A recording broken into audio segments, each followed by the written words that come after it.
పూరాలుకల్ కరీంనగర్ లో ఏ అభివృద్ధి జరిగినా అది కాంగ్రెస్ హయాంలోనే జరిగిందని మంత్రి పొన్నం ప్రభాకర్ అన్నారు. బీఆర్ఎస్ ప్రభుత్వం 10 ఏళ్ల పాలనలో కరీంనగర్ కార్పొరేషన్ కి చేసిందేమీ లేదని, గత ప్రభుత్వంలో కరీంనగర్ కార్పొరేషన్ లో జరిగిన పనులన్నీ అవినీతిగా మారాయన్నారు. అవినీతిలో భాగస్వాములైన కార్పొరేటర్లే జైలుకు వెళ్లిన పరిస్థితి మనమంతా చూశామని పొన్నం గుర్తు చేశారు. అలాంటి అవినీతి మరకలు ఉన్నవారినే బీజేపీ పార్టీలో చేర్చుకుని టికెట్లు ఇచ్చారని విమర్శించారు. 10 ఏళ్ల పాలనలో ఒక్క డబుల్ బెడ్రూమ్ ఇల్లు కూడా లబ్ధిదారులకు ఇవ్వలేదని, రేషన్ కార్డు కోసం ప్రజలు చెప్పులు అరిగేలా తిరిగినా ఫలితం లేకుండా పోయిందని, కానీ ఇవాళ తెలంగాణలో మాత్రమే రేషన్ ద్వారా సన్నబియ్యం అందిస్తున్న ప్రభుత్వం ఉందని, అది కాంగ్రెస్ ప్రభుత్వమేనన్నారు. ప్రభుత్వం అమలు చేస్తున్న సంక్షేమ పథకాలు ప్రజలకు నిజమైన అండగా నిలవాలన్నదే తమ లక్ష్యమన్నారు. అవినీతిమయంగా మారిన మున్సిపాలిటీని ప్రక్షాళన చేసే బాధ్యత తమదేనని, పాలనలో అవినీతి లేకుండా పారదర్శకంగా పాలన చేస్తామని స్పష్టం చేశారు. కరీంనగర్ ని పట్టి పీడిస్తున్న డంపింగ్ యార్డ్ సమస్యను తప్పకుండా పరిష్కరిస్తామని స్వయంగా ముఖ్యమంత్రి మాటిచ్చారన్నారు. మున్సిపల్ ఎన్నికల ప్రచారం ఈరోజు ముగుస్తున్న సందర్భంలో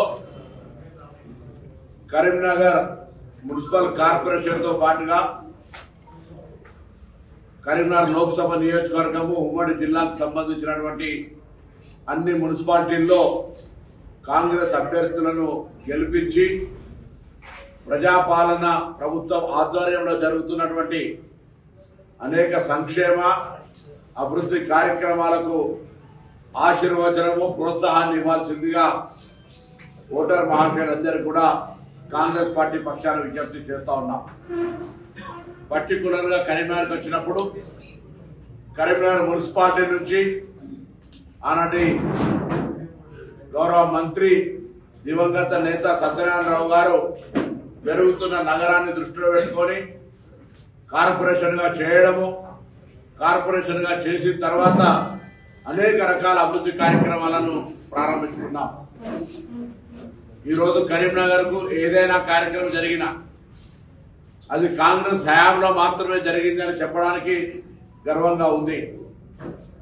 ప్రతి కార్యక్రమం కరీంనగర్ లో ఏమి జరిగినా అది కాంగ్రెస్ హయాంలో మాత్రమే జరిగింది. ఇటీవల 10 సంవత్సరాలు టీఆర్ఎస్ పార్టీ అధికారంలో ఉంటే కూడా ప్రారంభానికి పరిమితమైన మానేరు రివర్ ఫ్రంట్ కావచ్చు, అవినీతిలో కుంగుకపోయినటువంటి తీగల వంతెన కావచ్చు, మెయిన్ రోడ్స్ కే పరిమితమైన స్మార్ట్ సిటీ రోడ్లు కావచ్చు, అవినీతిమయమైనటువంటి పరిపాలన, అటు శాసనసభ్యుడు ఆయన పార్టీ కార్పొరేటర్లు కేంద్ర నిధులైనప్పటికీ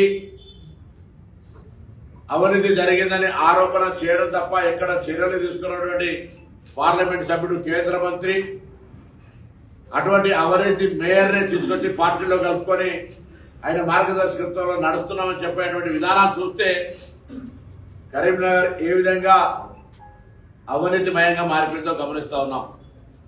సాక్షాత్తు ప్రజాసేవలు ఉండాల్సినటువంటి కార్పొరేటర్లు జైల్లోకి వెళ్లినటువంటి పరిస్థితిని మనం ఈ సందర్భంగా నేను కానీ గౌరవ పార్లమెంట్ సభ్యుడు కూడా అనేక సందర్భాల్లో చెప్తా ఉన్నాడు. మరి అటువంటి కార్పొరేటర్ జైలుకి వెళ్లినటువంటి పార్టీల మేయర్ను ఇలా మీ పార్టీలో చేర్చుకున్నారు, దానికి జవాబు చెప్పాలని డిమాండ్ చేస్తా ఉన్నాం. అంతేకాదు ఇలా కాంగ్రెస్ పార్టీ ఈ 2 సంవత్సరాల అధికారంలోకి వచ్చిన తర్వాత పేదలకు సంబంధించినటువంటి సంక్షేమ కార్యక్రమాలు మీకు తెలిసి ఈ నియోజకవర్గం మొత్తం మీద గౌరవ శాసనసభ్యులు మంత్రిగా ఉన్నప్పటికీ ఒక్క డబుల్ బెడ్రూమ్ కూడా ఒక్క లబ్ధిదారునికి ఇవ్వలే. ఇచ్చినట్టయితే మేము ఎటువంటి ఛాలెంజ్ కైనా సిద్ధం.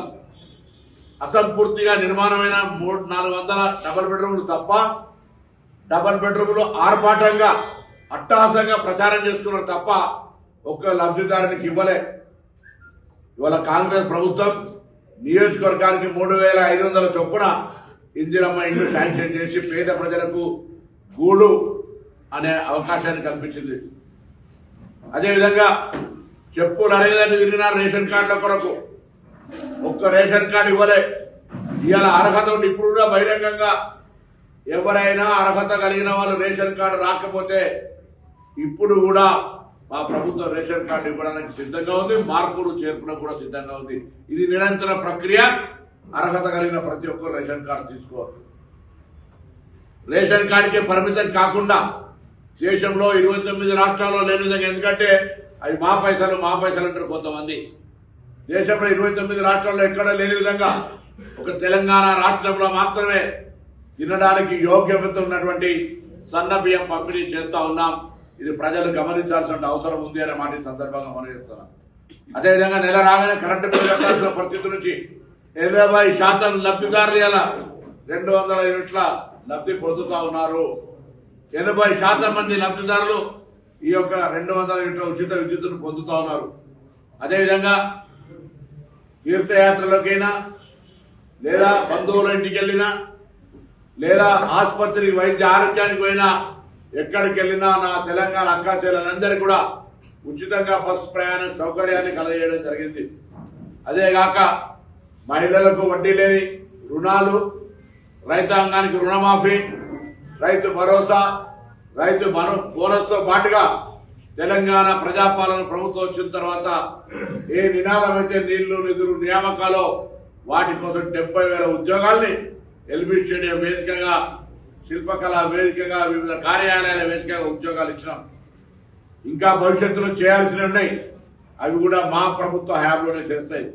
పర్టికులర్ కరీంనగర్కి వచ్చినప్పటికీ విద్యా వైద్యానికి సంబంధించి తీసుకుంటే ఈరోజు శాతవాహన ఆ యూనివర్సిటీలో వైస్ ఛాన్సలర్ కూడా నియమించకుండా నిర్వీర్యం చేసినటువంటి గత ప్రభుత్వం. మేము రాగానే ఈ ప్రాంతంలో ఒక ప్రొఫెషనల్ కోర్సులు ఉండాలని ఎల్ఎల్బి, ఎల్ఎల్ఎం కోర్సులు తీసుకొచ్చి, అదేవిధంగా ఫార్మసీ కోర్సులు తీసుకొచ్చి ఇక్కడ ఒక విద్యా వ్యవస్థను మెరుగుపరిచే ప్రయత్నం చేస్తా ఉన్నాం. ఇవాళ మెడికల్ కాలేజీ పోరాటాల తర్వాత సాధించుకున్న మెడికల్ కాలేజీ జిల్లా కేంద్రమైన కరీంనగర్కి ఇవ్వకుండా సిద్దిపేట పోతుంటే అచేతనంగా ఉన్నటువంటి నాయకత్వం, దానిపైన పోరాటం జరిగినటువంటి సందర్భంలో ఇలా మెడికల్ కాలేజీ వచ్చినప్పటికీ ఎక్కడ కూడా భవన నిర్మాణానికి మిగతా కార్యక్రమం నిధులు లేకపోతే మా ప్రభుత్వం వచ్చిన తర్వాత ఇలా నిధులు కేటాయించి ఎక్కడ జాప్యం జరగకుండా ఆ మెడికల్ కాలేజీ నిర్మాణాన్ని కొనసాగిస్తా ఉన్నాం.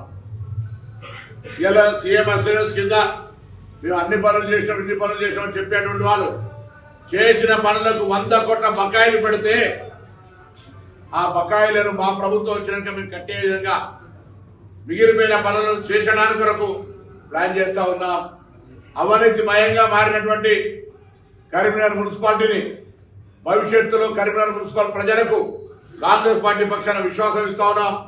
నీతివంతంగా కరీంనగర్ మున్సిపల్ పరిపాలన కాంగ్రెస్ మేయర్ కాంగ్రెస్ పరిపాలనలో ఉంటుంది అనే మాట ముఖ్యమంత్రి గారు స్వయంగా కరీంనగర్ పౌరులందరికీ చెప్పమన్నారు.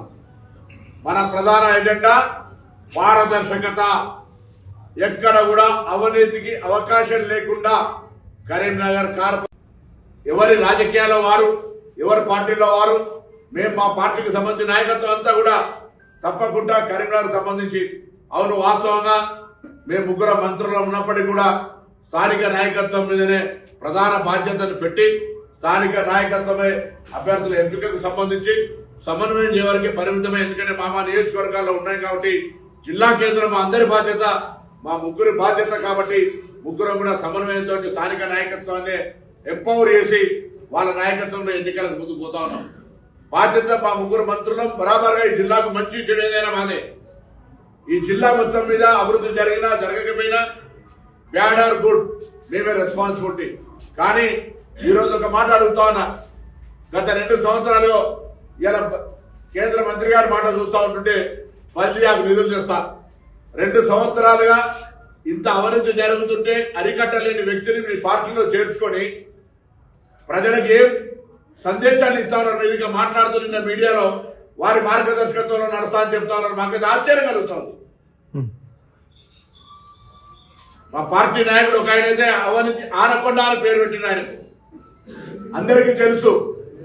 చిన్న ఒక నాకు తెలుసు, నాకు 2-3 సంఘటనలు తెలిస్తే ఆశ్చర్యమైన నేను చిన్న ఒక ఇంటి పక్కన బాత్రూమ్ కట్టడానికి ప్రతిపాదన చేసి పక్కకు జరపడానికి 10 లక్షల రూపాయలు తీసుకునేంత అవినీతికి సంబంధించినటువంటి ఆధారాలు వ్యవస్థ ఉంది.